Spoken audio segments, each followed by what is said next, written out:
Hello guys, हमने last class में देखा कि क्या क्या होते हैं शेयर कैपिटल में, क्या क्या आता है। ठीक है, फिर हमने काइंड्स ऑफ शेयर्स पढ़ना था। हमने इक्विटी शेयर्स के बारे में थोड़ा सा देखा, थोड़ा प्रेफरेंस शेयर के बारे में देखा।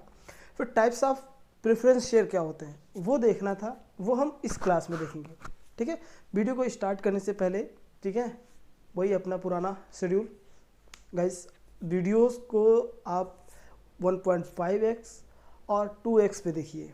ठीक है, स्पीड, उसकी जो स्पीड होती है वीडियो की, उसको 1.5 स्पीड पे या फिर 2 स्पीड पे देखिए। जिससे क्या होगा कि बड़ी से बड़ी वीडियो यानी कि 30 मिनट, 40 मिनट, 50 मिनट या 1 घंटे की वीडियोस आप उसके आधे टाइम में, यानी कि 1 घंटे की वीडियोस आप 30 मिनट में कवर कर लेंगे। उसके साथ साथ उसका एक और बेनिफिट ये है कि आपका कंसंट्रेशन जो है, वो फोकस जो है वो बना रहेगा वीडियो पे। जिससे क्या होगा, कॉन्सेप्ट जो होंगे वो डायरेक्टली आप कैच कर पाएंगे और उसको ईजी टू अंडरस्टैंड होगा आपके लिए। ठीक है, इससे फोकस भी बना रहेगा, कंसंट्रेशन भी बना रहेगा और चीज़ें भी आपको समझ आएंगी। ठीक है, इसलिए कोशिश कीजिए कि आप 1.5, और ये नहीं समझ में आ रहा है, ठीक है, तो जैसा आपको सही लगे उससे देखिए। लेकिन आप साथ ही साथ आप हमारे चैनल को लाइक, शेयर और सब्सक्राइब जरूर करें। ठीक है, चलिए बढ़ते हैं आगे। हमने देखा था कि टाइप्स ऑफ प्रेफरेंस शेयर में कई तरह के शेयर होते हैं। पहला देखते हैं क्यूमुलेटिव और नॉन क्यूमुलेटिव प्रेफरेंस शेयर। ठीक है, तो ये पहले समझिए क्यूमुलेटिव होता क्या चीज़ है। क्यूमुलेटिव किसको कहेंगे हम? ठीक है, क्यूमुलेटिव मतलब होता है कलेक्टिव, यानी कि इकट्ठा करना। ठीक है, क्या इकट्ठा करना? शेयर इकट्ठा करना नहीं, राइट एंड लायबिलिटीज को। क्या? एक का राइट, दूसरे की लायबिलिटी, उसी को क्यूमुलेटिव करना है। कैसे? जैसे कि प्रेफरेंस शेयर होल्डर को राइट है कि वो सबसे पहले क्या करेंगे, डिविडेंड पाने का अधिकार है उनको, कंपनी से प्रॉफिट पे डिविडेंड पाने का अधिकार है। लेकिन मान लीजिए इस साल, ठीक है, मान लीजिए कंपनी चल रही है, ठीक है, इसी पे देखिए कंपनी, ये 2020 था, ठीक है, 2021 है, 2022 है और 2023 आ गया। ठीक, अब कंपनी का मान लीजिए 2020 में शेयर खरीदा, ठीक है, हमने 2020 में, ये मिस्टर एक्स है, ठीक है, ये मिस्टर ए है, ए, ठीक है, इन्होंने कंपनी के शेयर खरीदे। कौन सी कंपनी के? XYZ कंपनी के। XYZ कंपनी है कोई, ठीक है, कंपनी लिमिटेड, ठीक है, इसके शेयर खरीदे ए ने। प्रेफरेंस शेयर खरीदे हैं। प्रेफरेंस शेयर पे क्या होता है कि भाई डिविडेंड पाने का सबसे पहले अधिकार होता है, और जब कंपनी बंद होती है तो उसका जो अमाउंट होता है, रिफंडिंग अमाउंट होता है, जो पैसा आपने लगाया है कंपनी में, वो रिफंड किया था सबसे पहले आपको। ठीक है, तो ये मिस्टर ए थे, इन्होंने 2020 में शेयर खरीदे, ठीक है, कितने पे? 5% प्रेफरेंस शेयर पे। ठीक है, ये खरीदा इन्होंने 5% पर एनम पे प्रेफरेंस शेयर खरीद लिए। अब क्या है कि इनको भाई 5% प्रेफरेंस शेयर, ठीक है, जितने शेयर आए हैं टोटल, उन शेयर पे सारे शेयर में प्रॉफिट का इनको हिस्सा जो देना है। ठीक है, तो पता चला इसमें प्रॉफिट हुआ, कंपनी को, कंपनी ने इनको दे दिया। ठीक है, इस साल प्रॉफिट नहीं हुआ, इसमें लॉस हो गया। क्या हो गया? लॉस हो गया। इसमें भी लॉस हो गया। ठीक है, अब इसमें प्रॉफिट हो गया। ठीक है, ऐसे प्रॉफिट हो गया। देखो, पहले साल प्रॉफिट हुआ, इसमें उसको डिविडेंड दिया गया। ठीक है, इस साल लॉस हुआ, प्रॉफिट नहीं मिल पाया। इस साल लॉस हुआ, प्रॉफिट नहीं आया, इसलिए उसको डिविडेंड नहीं दिया गया। लेकिन इस साल जब प्रॉफिट आया है, ठीक है, तो मिस्टर ए है जो, इनका ये अधिकार है, इनका ये राइट है कि कंपनी से जा करके इस साल का भी और इस साल का भी, तीनों साल का क्यूमुलेटिव ले। क्या ले? क्यूमुलेटिव लेंगे। देखो, सबसे पहले समझिए, इस साल का और इस साल का, तीनों साल का इकट्ठा लेना, ठीक है, इसी को बोलते हैं क्यूमुलेटिव प्रेफरेंस शेयर। समझ आई बात? ठीक है, लेकिन नॉन क्यूमुलेटिव शेयर क्या होते हैं? उसमें कहा गया है कि भाई देखो, नॉन क्यूमुलेटिव शेयर वो होंगे जब कंपनी अपने आर्टिकल ऑफ एसोसिएशन में, ठीक है, आर्टिकल ऑफ एसोसिएशन में वो साफ साफ लिख दे। क्या लिख दे? कि भाई देखो, ये शेयर क्यूमुलेटिव नहीं होंगे, तो उसको क्यूमुलेटिव नहीं माना जाएगा। समझ आ रही बात?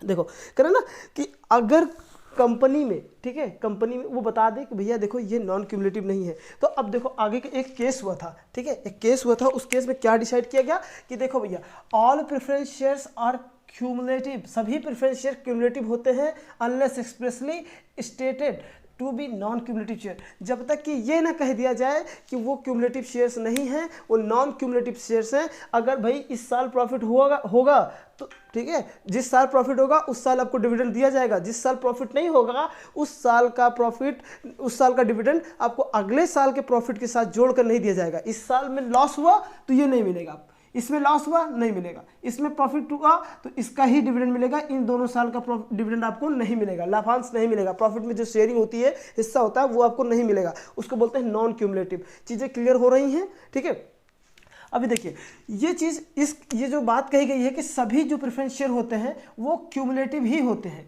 नॉन क्यूमुलेटिव नहीं होते, जब तक कि वो बता न दिया जाए, इस पर खुले शब्दों में ना कह दिया जाए कि भाई ये क्यूमुलेटिव शेयर्स नहीं है, ये नॉन क्यूमुलेटिव प्रेफरेंस शेयर हैं, आप इसको खरीदें या ना खरीदें। ठीक है, चीज़ें वो आपको एकदम क्लियरली बता रहा है। जब तक बता ना दे कि भाई ये क्यूमुलेटिव शेयर्स नहीं हैं, ये नॉन क्यूमुलेटिव शेयर्स हैं, तब तक वो सारे के सारे शेयर्स क्यूमुलेटिव शेयर्स ही होंगे। अगर बता दिया गया कि ये मतलब क्यूमुलेटिव नहीं है तो फिर क्यूमुलेटिव नहीं है, फिर वो नॉन क्यूमुलेटिव है। ये किस केस में कहा गया था? ये कहा गया था थॉर्नीक्राफ्ट एंड कंपनी वर्सेस थॉर्नीक्राफ्ट। ये 1927 का केस था। इस केस में यही बात कहा गई कि भाई सभी शेयर्स जो होते हैं वो क्यूमुलेटिव होते हैं, जब तक कि उसमें बता ना दिया जाए कि ये क्यूमुलेटिव नहीं है। ठीक है, क्लियर? चलिए आगे देखते हैं दूसरा, पार्टिसिपेटिंग और नॉन पार्टिसिपेटिंग। ठीक है, पार्टिसिपेटिंग और नॉन पार्टिसिपेटिंग क्या होते हैं? ठीक है, देखो पार्टिसिपेटिंग वो शेयर्स होते हैं, पार्टिसिपेटिंग वो प्रेफरेंस शेयर्स होते हैं जिसमें आपको ये देखिए डिविडेंड तो देना मिलेगा। ठीक है, डिविडेंड तो मिलेगा, लेकिन उसके साथ साथ आपको ये राइट भी दे दिया गया क्या कि भाई आप क्या करो, चलो कंपनी में आप पार्टिसिपेट भी कर सकते हो।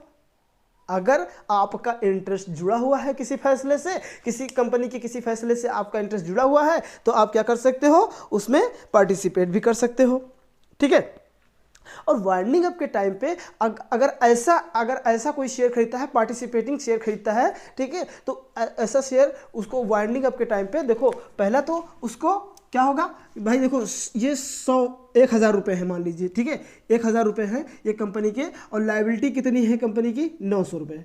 कितनी? 900 रुपये। ठीक है, तो जो preference participating preference share holder हैं, इनको क्या होगा कि भाई देखो इसका 900 तो पहले चुका दिया जाएगा उसके बाद ठीक है इसमें इसका भी पैसा है, लेकिन जो एक्स्ट्रा 100 रुपये बचा है इसमें से भी इसको हिस्सा मिलेगा। समझ आ रही बात?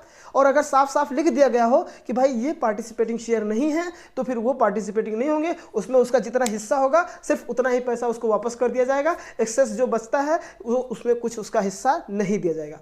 क्लियर हो रही हैं चीज़ें? चलिए आगे बढ़ते हैं।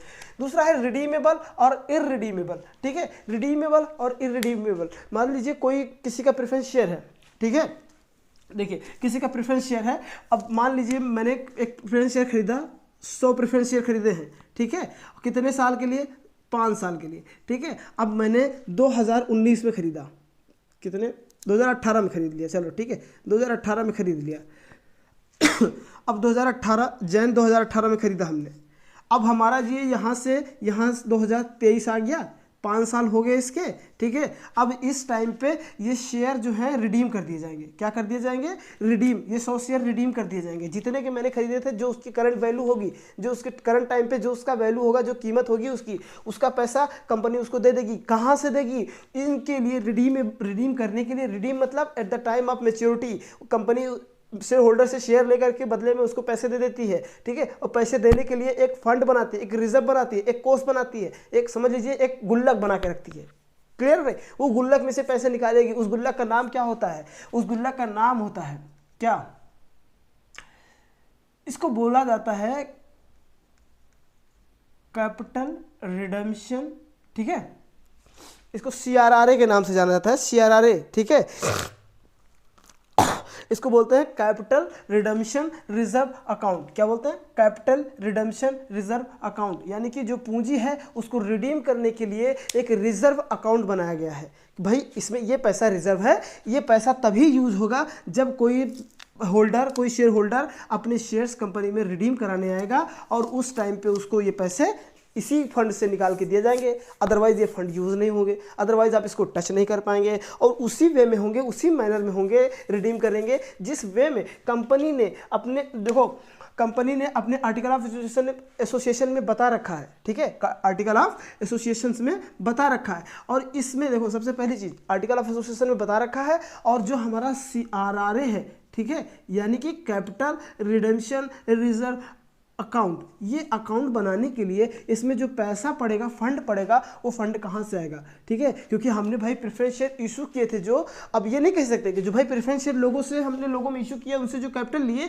वही इसमें डाल दिया, नहीं, उससे तो उसको तो हमने कंपनी में लगाया, कंपनी के ग्रोथ के लिए लगाया, कंपनी को आगे बढ़ाने के लिए चलाया लगाया, ठीक है ना, कंपनी को रन कराने के लिए, जिस पर्पज़ के लिए, जिस बिजनेस में लगाने के लिए हमने वो लिया था, जिस उद्देश्य से, उस उद्देश्य में उसको पैसे हमने लगा दिए, खर्च कर दिए। अब आगे क्या है कि भाई देखो हमने बिजनेस किया, ये 1000 रुपये हमने लिया प्रेफरेंस शेयर के बदले लोगों से, अब ये 1000 रुपये हमने एक बिजनेस में लगा दिया, कहाँ लगा दिया, एक बिजनेस में लगा दिया। अब बिजनेस से क्या हुआ, बिजनेस से हमको हुआ प्रॉफिट, ठीक है, प्रॉफिट, तो कई सालों के प्रॉफिट इसमें हम धीरे धीरे करके छोटे छोटे हिस्सों में जमा करते गए।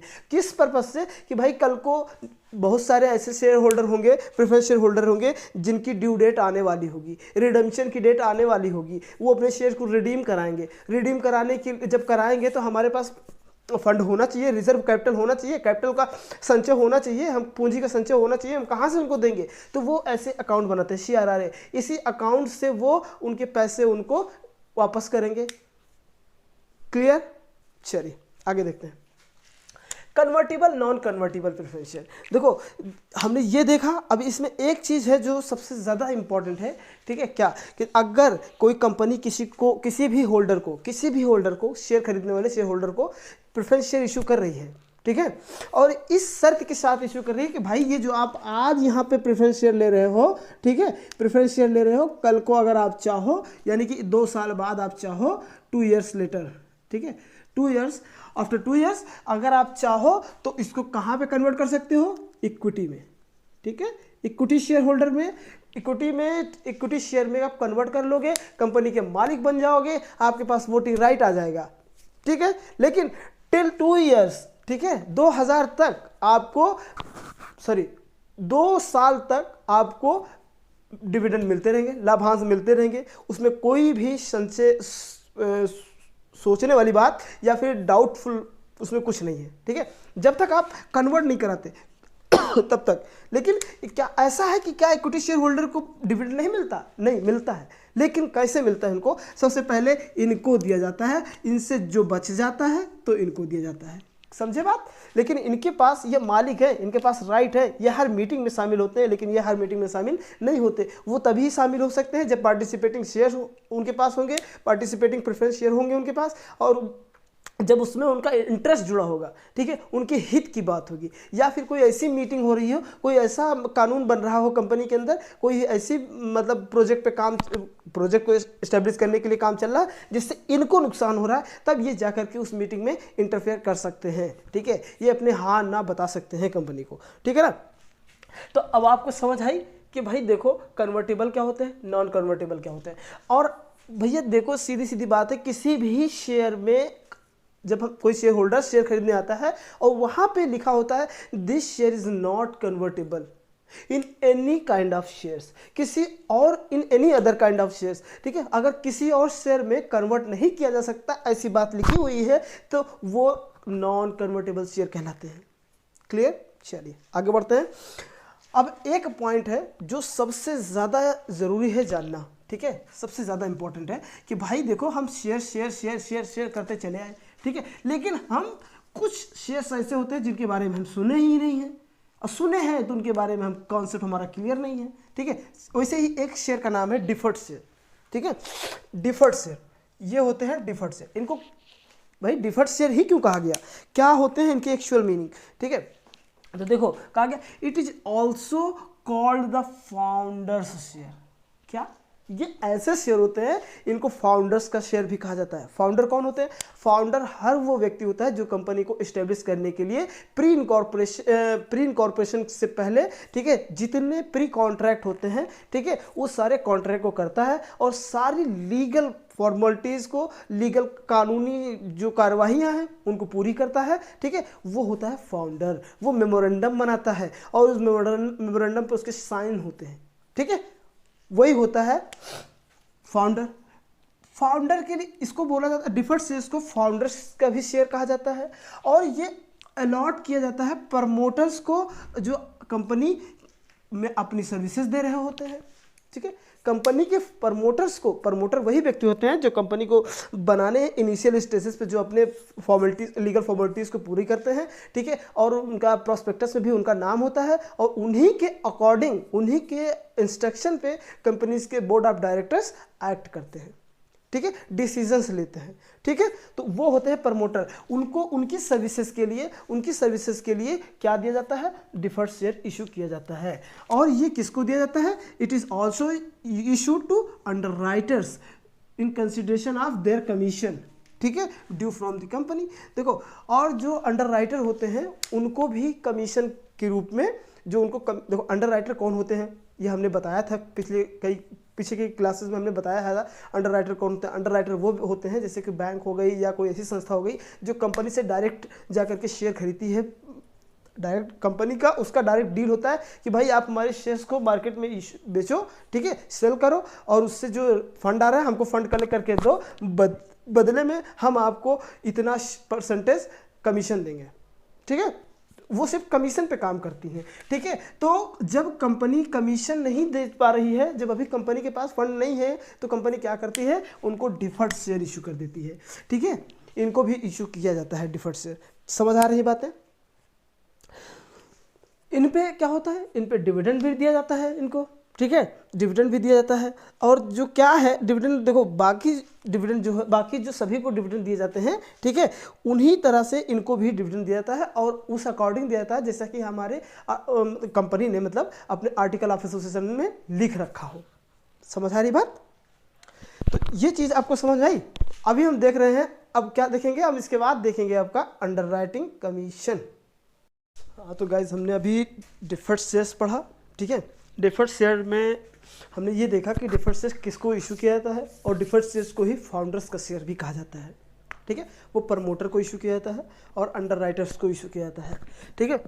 अंडरराइटर कौन होते हैं?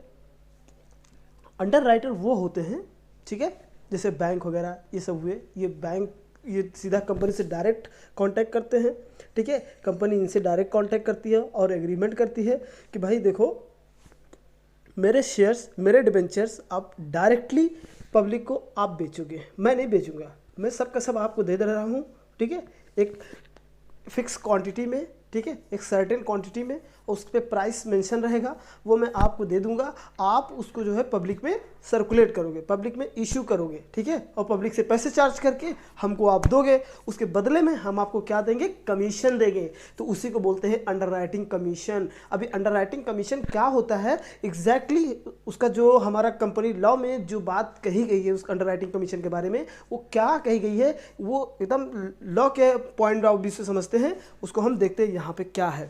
देखो अंडरराइटिंग कमीशन, अंडरराइटिंग कमीशन क्या होता है? एन अंडरराइटर, ठीक है, सबसे पहली बात, an underwriter is a person. कौन पर्सन? और देखो कोई पर्सन हो सकता है, अंडरराइटर कोई पर्सन हो सकता है या कोई बॉडी कॉर्पोरेट हो सकती है, ठीक है। बॉडी कॉर्पोरेट यानी कि जो कॉर्पोरेट, ठीक है, जो मतलब किसी अधिनियम में रजिस्टर्ड हो, ठीक है, सच एज अ बैंक, वो बैंक भी हो सकती है या कोई फाइनेंशियल इंस्टीट्यूशन हो सकती है, who agrees to takes specified number of shares और debentures in the event of the public not subscribing for them in consideration of a commission which is called underwriting commission। सीधी सीधी बात कह रहा है कि कोई बॉडी कॉरपोरेट होगी या कोई पर्सन होगा, और अगर बॉडी कॉरपोरेट है वो या तो बैंक हो सकती है या कोई फाइनेंशियल इंस्टीट्यूशन हो सकती है, जो कंपनी से पब्लिक को इश्यू करने के लिए कंपनी से एक certain specified number of shares और डिबेंचर फिक्स, मतलब कंपनी फिक्स कर देती है कि भाई इतने शेयर और इतने या फिर इतने डिबेंचर या दोनों आप हमसे लीजिए और पब्लिक में इशू कीजिए। उसके बदले में जो प्रतिफल होगा, जो कंसिडरेशन होगा, वो क्या होगा, वो हम आपको देंगे कमीशन। ठीक है, कमीशन के बदले में वो लोगों को इशू करते हैं और उसी को बोलते हैं अंडरराइटिंग कमीशन।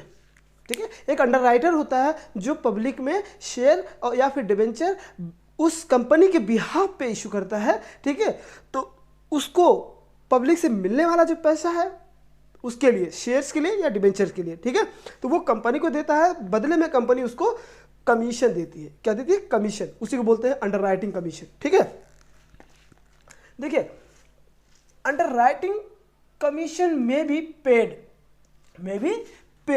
देखो may be paid subject to the following conditions. अगर मे लिख गया है कहीं पे, ठीक है, तो that is not compulsory to fulfil that conditions. हो सकता है या नहीं हो सकता है, लेकिन कंपनी बाउंड नहीं है उस चीज़ को करने के लिए कि वही चीज़ जो कंडीशंस बताई गई हैं वही condition same to same fulfil की जाए। अगर अंडरराइटर अपने कर्तव्यों का पालन नहीं कर रहा है, ठीक है, जो कंपनी से एग्रीमेंट हुए हैं, ठीक है, उन एग्रीमेंट पे वो सही नहीं काम कर पा रहा है, उन एग्रीमेंट्स को फुलफिल नहीं कर पा रहा है, तो फिर बैंक भी वो कंपनी भी लायबल नहीं होगी कि उन कंडीशन को फुलफिल करे। ठीक है, देखो आगे क्या है, अगर अगर उसको करना ही पड़ गया, अगर फुलफिल करना पड़ गया उस कंडीशन को, तो क्या क्या कंडीशन है पहले देखते हैं। The rate of commission should not exceed 5% on shares price.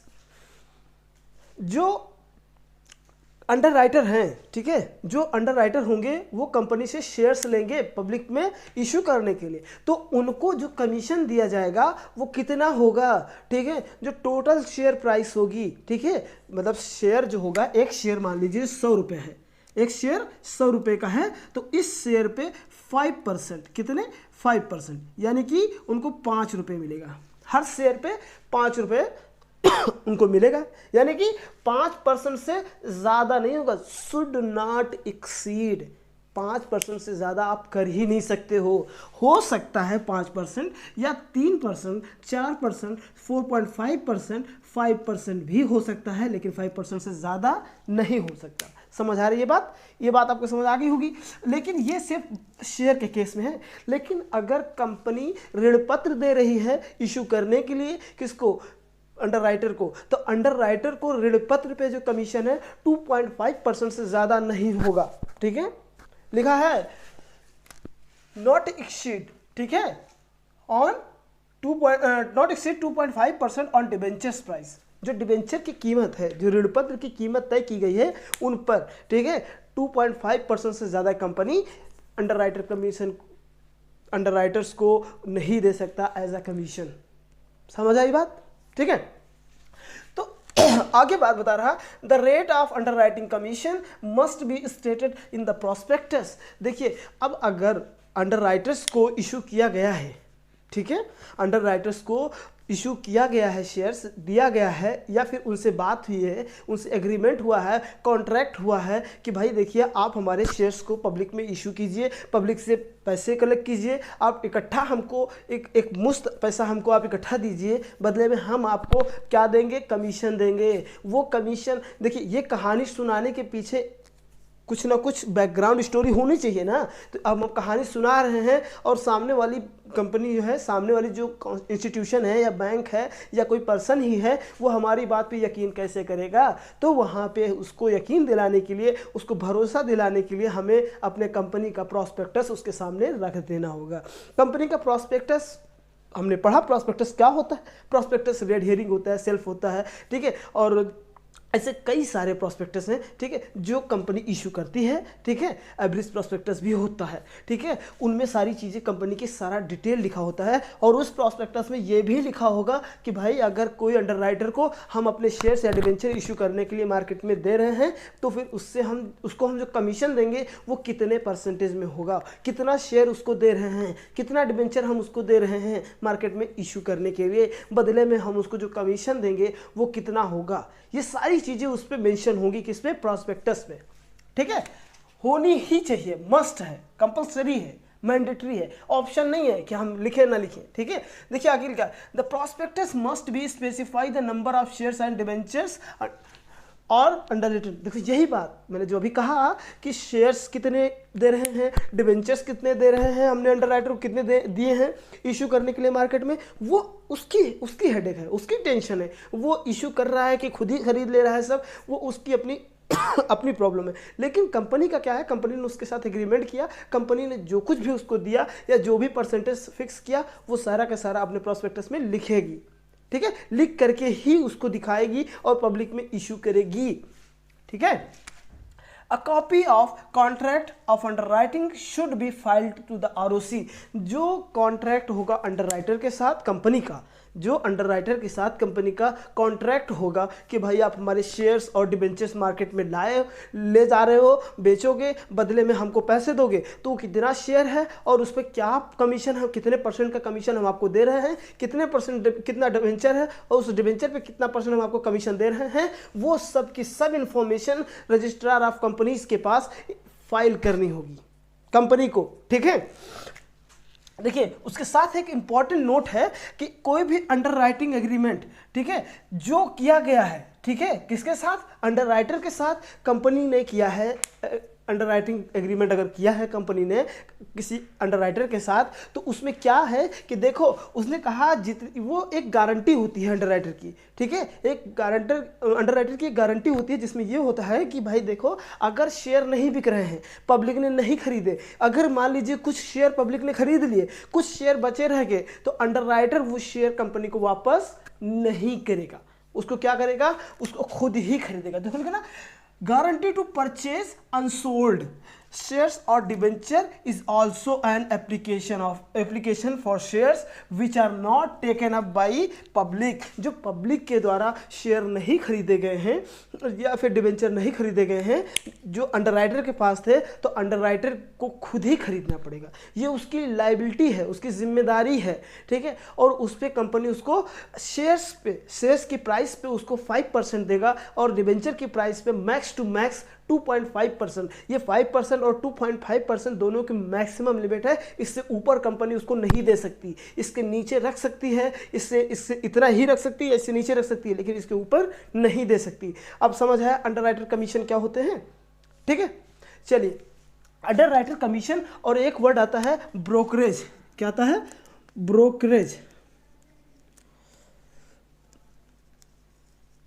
ठीक है। अंडरराइटर कमीशन और ब्रोकरेज ये दो वर्ड आते हैं, दोनों वर्ड सुनने में तो लगता है कि हाँ कमीशन मिल रहा है तो ब्रोकर होगा, ब्रोकरेज होगा, तो लेकिन दोनों सेम बिल्कुल नहीं है, दोनों में बहुत ज़्यादा फ़र्क है, ठीक है। क्या फ़र्क है वो हम देख लेते हैं। इसमें कहा गया है कि brokerage is different from underwriting commission, बिल्कुल अलग है, ब्रोकरेज अंडरराइटिंग कमीशन से बिल्कुल अलग होता है, ठीक है। एक ब्रोकर जो होता है, ठीक है, ब्रोकर होता है जो वो एक मिडिल मैन होता है, प्रोफेशनल मिडिल मैन होता है, किसके बीच, देखिए ये कंपनी है, ठीक है, और ये पब्लिक है, ठीक है, ये पब्लिक है, इन दोनों के बीच, ठीक है, इन दोनों के बीच जो पर्सन होता है जो इन दोनों को मिलाता है वो कौन होता है, एक मिडिल मैन होता है, एक ब्रोकर होता है, एक एजेंट होता है, ठीक है।